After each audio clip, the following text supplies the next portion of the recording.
Hi, I'm Vinny Pacelli. I'm the director of the Milford Earth Day project, and right now we're at Eisenhower Park, which is the largest upland open space in the city. I say upland because the wetland portion of the open space in Milford, the largest piece of open space, bar none, was the Audubon Center, which, if you take a look on the YouTube videos, you'll see that, and that's over 800 acres. But the upland section, this is over 350 acres, and it's one of the largest pieces of open space publicly owned between New York and Boston, so it's a really significant piece of land.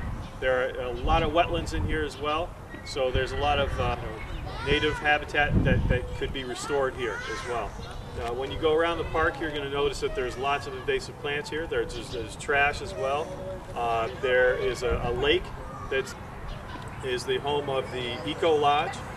And on that river edge there, where the river meets the lake, there is a portion where we will be removing invasive plants and adding native riparian buffer plants. These are native plants for wildlife that live on the edge of a river or a pond, and so that's what that is.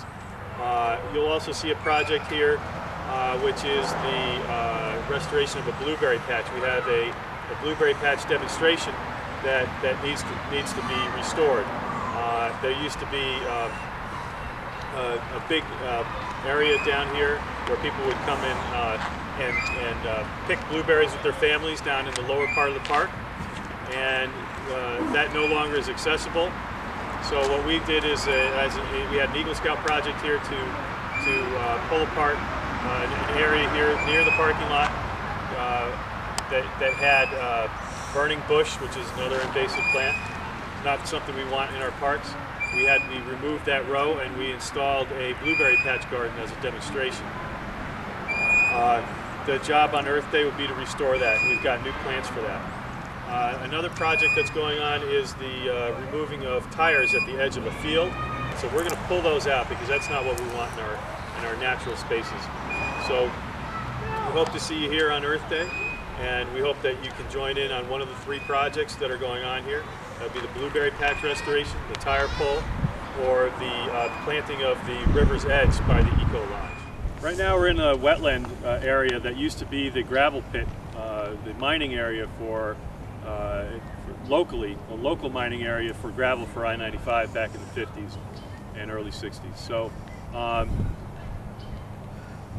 behind me there's a project from United Illuminating that was installed as a gift, a remediation gift, a mitigation gift, because of the new power lines that went in, so that UI was obligated to recreate the wetlands that they destroyed by putting in power lines. So it's a nice little wetland over there.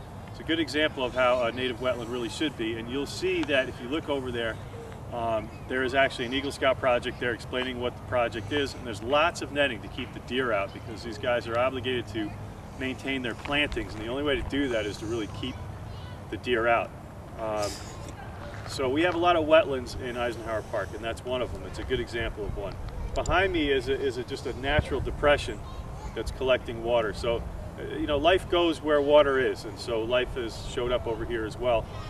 Although it gives us a little bit of an issue with trying to get the rest of these tires out of the autumn olive that's on the edge of the field. All right, so we just learned a very interesting thing. It's the mystery of the tires at the edge of the wetland at Eisenhower Park. Forever people figured it was from trucks that used to excavate here. Now the tires may very well have come from those trucks, but they weren't there for the reason of decorating the field. They were there for the reason of having a pedal bike BMX track over here.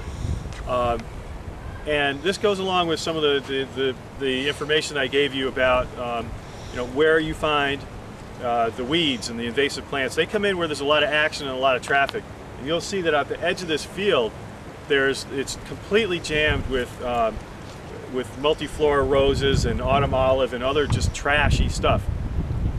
Makes tons of sense, makes complete sense that that's there because there was a lot of bodies in here, you know, stomping down the soil and bringing in stuff on their feet from other places. There's a lot of traffic here, a lot of human action here, and we brought in the seeds that have now buried these tires that we are trying to uncover and excavate and get out of here. Another thing I want you to know is that the way into this property to do this project is going to be up the hill.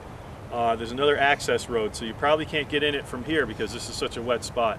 But there's another access road down on North Street that you can come in, and you'll access this property from behind me and come in along the dry edge and work on this job, yanking tires out. Probably need to pull them out, pull them with chains, use chainsaws. We need chainsaws here to cut away the Russian olive, autumn olive. There's two kinds of olives. There's Russian olive and autumn olive. They almost look identical. So autumn olive will cover it. But you need chainsaws to knock out the brush, line it up nice for the city crews, and expose the tires, which we can yank out afterwards. Hi, I'm here at the Eco Lodge to show you the project that's going to happen here on Earth Day 2010. We have at the edge of the lake here, this is a man-made lake because of a dam that's down there.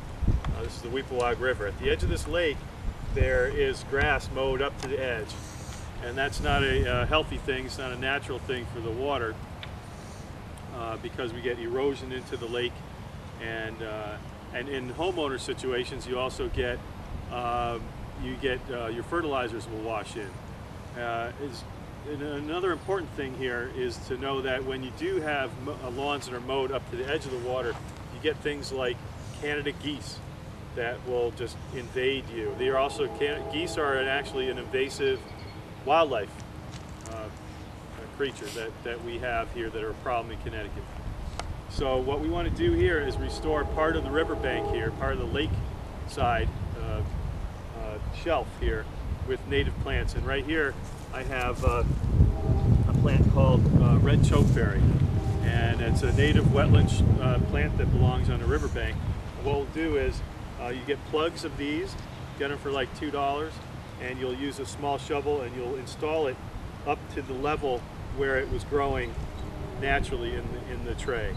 So you space them out about a wingspan apart, and we've got about 100 of these plants to put here along the riverbank, and I think a good place to put them would be between these two marsh alders that we have here, our native shrubs. So we'll increase the shrub habitat on the edge, just like the shrubs that are across the lake that way. An additional job here during the event, and also any other time when you come by, would be to cut away at the multiflora rose, like the one that's at the edge of the lake here, and also there's some autumn olive that's starting to creep in from the woods, and we want to keep that away as much as possible.